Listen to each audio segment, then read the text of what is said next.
नमस्कार, मैं विष्णु सिंह स्वागत करता हूं आपका महाखबर न्यूज़ में।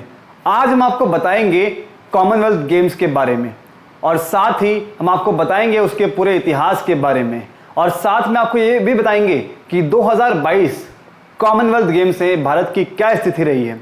तो चलिए शुरू करते हैं। कॉमनवेल्थ गेम, जिसे अक्सर फ्रेंडली गेम्स के रूप से भी जाना जाता है, कॉमनवेल्थ ऑफ नेशंस के एथलीटों के बीच एक चतुर्कोणीय अंतर्राष्ट्रीय बहुखेल योजना है। यह आयोजन पहली बार 1930 में आयोजित किया गया था और 1942 से 1946 यानी कि द्वितीय विश्व युद्ध के कारण इसे रद्द कर दिया गया था। हर 4 साल में एक बार यह प्रतियोगिता लगातार चलती आ रही है। खेलों को 1930 से 1950 तक ब्रिटिश एम्पायर गेम्स और 1954 से 1966 तक ब्रिटिश एम्पायर और उसके बाद कॉमनवेल्थ गेम्स और साथ ही 1970 से 74 तक ब्रिटिश कॉमनवेल्थ गेम्स कहा जाता था। विकलांग एथलीटों को 2002 से उनकी राष्ट्रीय टीमों के पूर्ण सदस्य के रूप में शामिल किया गया, जिसे राष्ट्रमंडल खेल का पहला पूर्ण समावेशी अंतर्राष्ट्रीय बहुखेल आयोजन कहा गया। 2018 में पहला वैश्विक बहुखेल आयोजन बन गया, जिसे पुरुष और महिलाओं के पदक की समान संख्या शामिल की गई। हर 4 साल बाद वे पुरुषों की तुलना में महिलाओं के लिए अधिक आयोजन करने वाले वैश्विक बहुखेल आयोजन बन गए। 1911 के एम्पायर फेस्टिवल के हिस्से इंटर एम्पायर चैंपियनशिप से प्रेरित होकर मेविल मार्कस रॉबिन्सन ने ब्रिटिश एम्पायर गेम्स की स्थापना की, जो पहली बार 1930 में हैमिल्टन, कनाडा में आयोजित किया गया। जैसे जैसे समय आगे बढ़ा, खेलों का विकास हुआ। विकलांग एथलीटों के लिए राष्ट्रमंडल पैरालंपिक खेलों को जोड़ा गया, जिन्हें 1990 तक पूरी तरह से एकत्रित होने से पहले 1974 में प्रतिस्पर्धा से रोक दिया गया और 14 से 18 वर्ष की आयु के एथलीटों के लिए राष्ट्रमंडल युवा खेल बनाया गया। ब्रिटिश साम्राज्य के सदस्यों को एक साथ लाने वाली एक खेल प्रतियोगिता पहली बार 1891 में जॉन एशली कपूर द्वारा प्रस्तावित की गई थी, जिन्होंने कई पत्रकारों को पत्र लिखे थे, जिसमें हर 4 साल में पैन बैटनिक पैन एलिंगटन प्रतियोगिता को सावधाना और समझाने के साधन का रूप बताया। ब्रिटिश साम्राज्य का डिंग इस विचार को बढ़ावा देने के लिए ऑस्ट्रेलिया, न्यूजीलैंड, दक्षिण अफ्रीका जॉन एशली कूपर समितियों का गठन किया गया। पियर डे कुबर्टिन को अंतर्राष्ट्रीय खेल ओलंपिक आंदोलन शुरू करने के लिए प्रेरित किया। 1930 में ब्रिटिश साम्राज्य खेलों को बाद राष्ट्रमंडल खेलों के रूप में जाना जाने लगा और 16 से 23 अगस्त 1930 को कनाडा के ओंटारियो प्रांत में हैमिल्टन में आयोजित किया गया और लॉर्ड वेलिंगटन द्वारा खेला गया। 11 देश ऑस्ट्रेलिया, बरमूडा, ब्रिटिश, युगान, कनाडा, इंग्लैंड, उत्तरी आयरलैंड, न्यूफाउंडलैंड, न्यूजीलैंड, स्कॉटलैंड, दक्षिण अफ्रीका, वेल्स में athletics, boxing, lawn bowl, rolling, तैराकी और डाइविंग प्रतिस्पर्धा कराने के लिए कुल 400 एथलीट भेजे और कुश्ती उद्घाटन और समापन समारोह के साथ साथ एथलेटिक्स सिविक स्टेडियम में हुआ। खेलों की लागत $97,973 थी। महिलाओं की योजना जलीय स्पर्धाओं में भाग लिया। कनाडा के ट्रिपल जंपर गॉर्डन स्लैम्बोको ने खेलों के इतिहास में पहला स्वर्ण पदक जीता। 1938 में सिडनी क्रिकेट ग्राउंड में ब्रिटिश एम्पायर गेम्स का उद्घाटन समारोह किया गया। 1934 में British Empire game London, England के आयोजित कॉमनवेल्थ गेम्स में से जाने जाने वाली एक दूसरे थे। मेजबान शहर लंदन वेम्बली पार्क में मुख्य स्थल के साथ, हालांकि ट्रैक साइकिलिंग कार्यक्रम मैनचेस्टर में थे। 1934 के खेलों को मूल रूप से जोहान्सबर्ग में प्रदान किया गया, लेकिन दक्षिण अफ्रीका में एशियाई और अश्वेत एथलीटों के लिए प्रति पूर्व ग्रह के बारे में गंभीर चिंताओं के कारण लंदन को दिया गया था। एथलीटों की स्पष्टीकरण नहीं किया गया, लेकिन कोई आधिकारिक आयरिश फ्री टेस्ट टीम नहीं थी। 16 राष्ट्रीय टीमों में भाग लिया, जिसमें नए प्रतिभागी हांगकांग, भारत, जमाइका, दक्षिण ओडिशा और त्रिनिदाद और टोबैगो भी शामिल किए गए थे। 1938 एम्पायर गेम तीसरे ब्रिटिश एम्पायर गेम थे जो Sydney, new south well, Australia में आयोजित किए गए थे। वे सिडनी के सिर्क शताब्दी ऑस्ट्रेलिया के ब्रिटिश समझौते की स्थापना के 150 साल के बाद 7 खेल गए। पहली बार दक्षिण गोलार्ध में आयोजित तृतीय खेल का उद्घाटन समारोह 40,000 दर्शकों के सामने प्रसिद्ध सिडनी क्रिकेट ग्राउंड में हुआ था। सिडनी खेलों में कुल 464 एथलीटों ने 43 अधिकारियों शामिल किए गए और 15 देशों ने इसमें भाग लिया। फिजी और सिलोन अपनी शुरुआत कर रहे थे।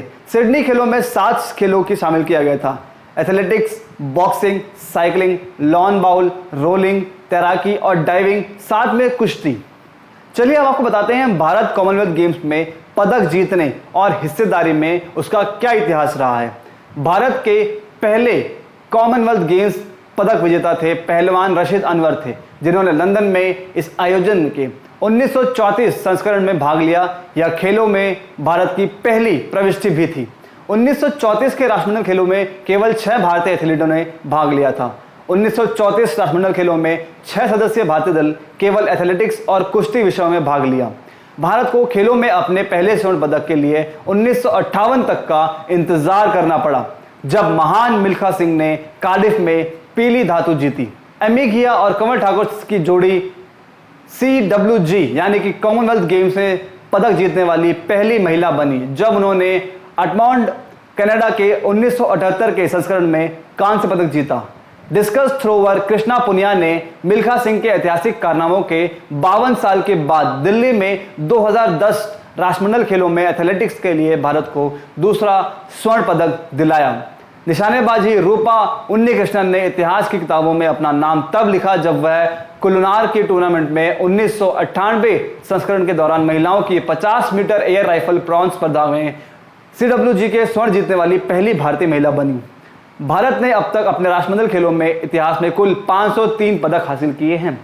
राष्ट्रमंडल खेलों में केवल 2 मौके 1938 सिडनी और 1954 वैंकूवर में पदक रहित स्वदेश लौटा। दिल्ली में एडमॉन्ड के 46 से 22 के अंतर में हारकर राष्ट्रमंडल खेलों में 2010 के संस्करण की मेजबानी का अधिकार हासिल किया। BR चोपड़ा के महाभारत के दिव्यांगत प्रवीण कुमार सोपती ने किंगस्टन जमाइका में 1966 के राष्ट्रमंडल खेलों के लिए भारत को पदक जिताया।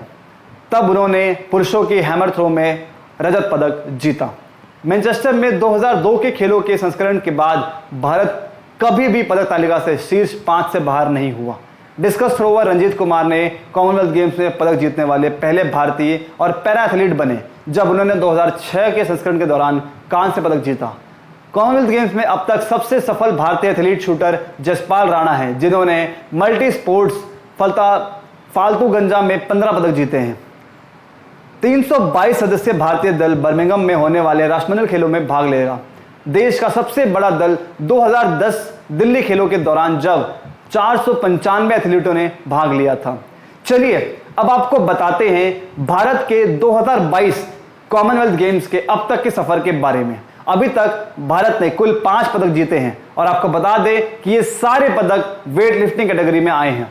गोल्ड सुमैक मीराबाई चानू भारोत्तोलन महिला 49 किलोग्राम 30 जुलाई को जीता उन्होंने। और एक और गोल्ड आया जर्मी लालरिंगा, जो कि वेट लिफ्टर हैं, उन्होंने 67 किलोग्राम में लड़ा था।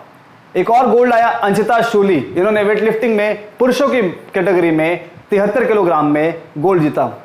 रजत संकेत, ये भी एक वेट लिफ्टर हैं, इन्होंने 55 किलो कैटेगरी में अपना पदक हासिल किया। रजत भिंगानी देवी, जो कि एक महिला कैटेगरी में वेट लिफ्टिंग कर रही थी, इन्होंने 55 किलोग्राम में एक और पदक जीता। कांस्य गुजार पुजारी, जो कि वेट लिफ्टर हैं, पुरुषों की कैटेगरी में 61 किलोग्राम में जीते हैं। चलिए अब सबसे महत्वपूर्ण बात बताते हैं आपको। अब हम आपको बताएंगे कि इस बार हो रहे कॉमनवेल्थ गेम्स में भारत ने किस चीज का विरोध किया और ये नारा क्यों दिया कि बॉयकॉट कॉमनवेल्थ 2022।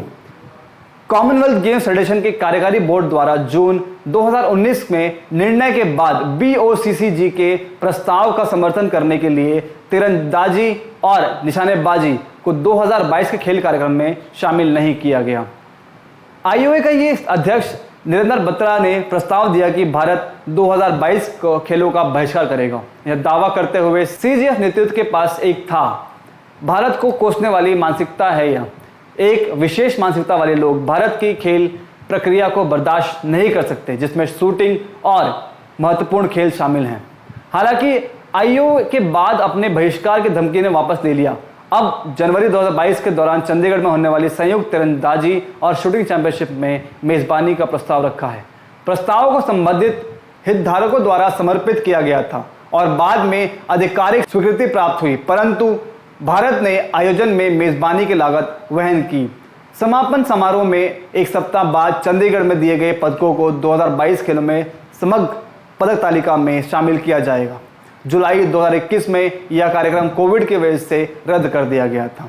अक्टूबर 2021 में हॉकी इंडिया ने यूनाइटेड किंगडम के भीतर महामारी का हवाला देते हुए और 2022 एशियाई खेलों में बर्मिंघम और 2022 की निकटता बाद में पेरिस 2024 ओलंपिक की योग्यता दांव पर यह हवाला देते हुए दोनों हॉकी टीमों को खेल में वापस ले लिया। यह निर्णय यूके द्वारा भारतीय कोविड-19 टीकाकरण प्रमाण पत्रों की गैर मान्यता और भुवनेश्वर में 2021 पुरुषों की FIH हॉकी जूनियर विश्व कप से इंग्लैंड हॉकी को वापस लेने के बाद यह जवाब दिया गया था। आयोग और खेल मंत्री अनुराग ठाकुर के साथ विचार विमर्श करने के बाद महासंघ में निर्धारित किया कि भारत योग्यता के अधीन राष्ट्रमंडल हॉकी में भाग जरूर लेगा।